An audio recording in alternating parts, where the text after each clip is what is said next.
Bismillahirrahmanirrahim. Pradal craft alkylation. Pradal د چارلز پرایډل دا ځانله ساینټیسټ دی او جیمز کرافټ دا یو بل ساینټیسټ دی. دې دواړو د بنزین باندې الکایل ګروپونه نصب کړي وو. صحیح ده؟ نو د الکایلونو نښلول چې دی د بنزین په کړۍ باندې دې ته موږ پرایډل کرافټ الکایلیشن وایو. او دا پرایډل کرافټ الکایلیشن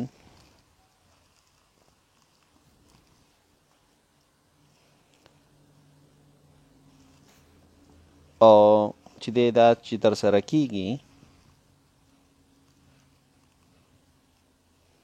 نو د اولفینز په واسطه هم کولی شو او د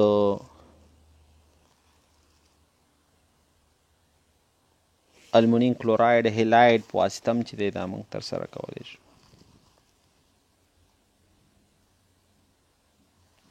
نو پرایډل کرافټ الکایلیشن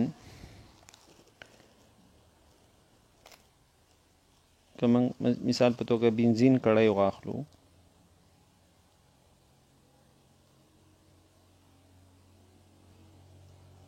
د بنزین کړۍ ده او زه الکایل هیلاید واخلم،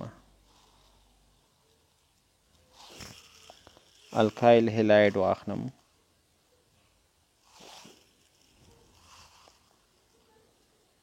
د الکایل هیلاید دی RX الکایل هیلاید واخلم او د دې ریاکشن زه وکړم د المونیم کلوراید سره المونیم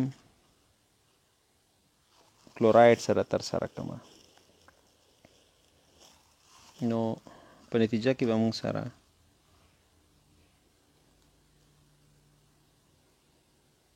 ایتایل بنزین راشي، الکایل بنزین به پلاس راشي او پلس HCl دا پلاس راځي.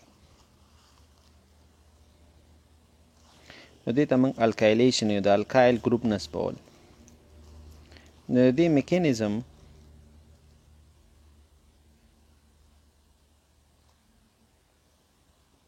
هماغه دی چې اول به موږ الکایل ګروپ جوړ کړو. صحیح ده؟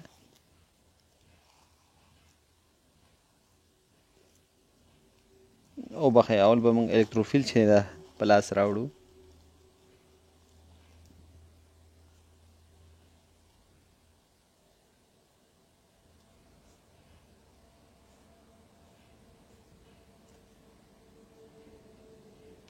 نو ما سره به CH3 او CH2 باندې مثبت چارج راشي پلس المونیم ټیټراکلوراید ایناین چې دا به راشي موږ سره. دا لومړنۍ مرحله ده چې اول الکتروفیل جوړول دي چې الکتروفیل موږ الکایل ګروپ دی دا موږ جوړ کړو. دویمه مرحله کې به دغه CH3 HCH2 چې زموږ الکتروفیل دی دا به په بنزین کړۍ برید وکړي.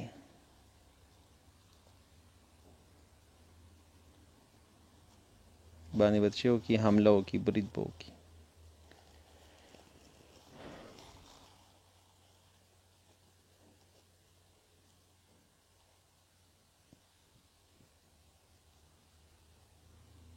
دا چې بنزین کړۍ برید وکړي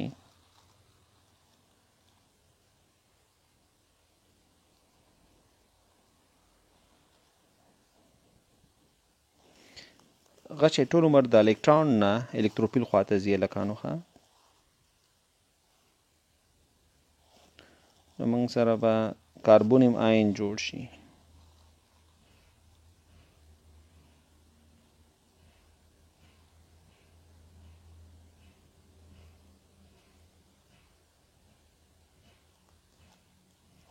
دا کاربونیم آین جوړ شو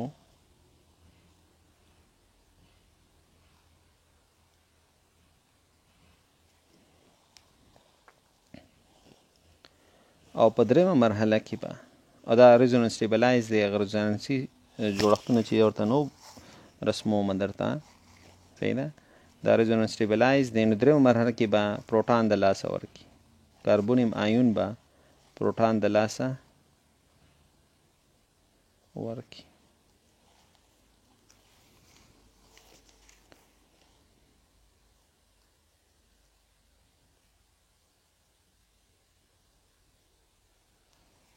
وبخئ.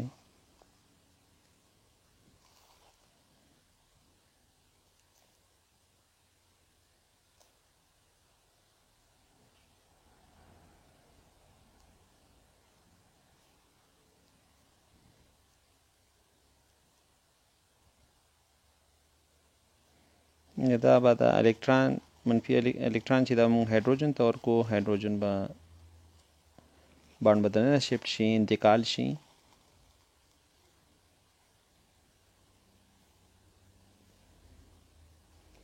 او موږ سره به الکایل بنزین چې دی یا ایتایل بنزین دا په لاس راشي.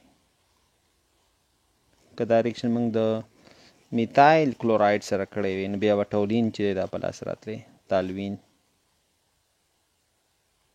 خو موږ ایتایل کلوراید سره ریاکشن کړی و نو د وجې نه ایتایل بنزین په لاس راغی.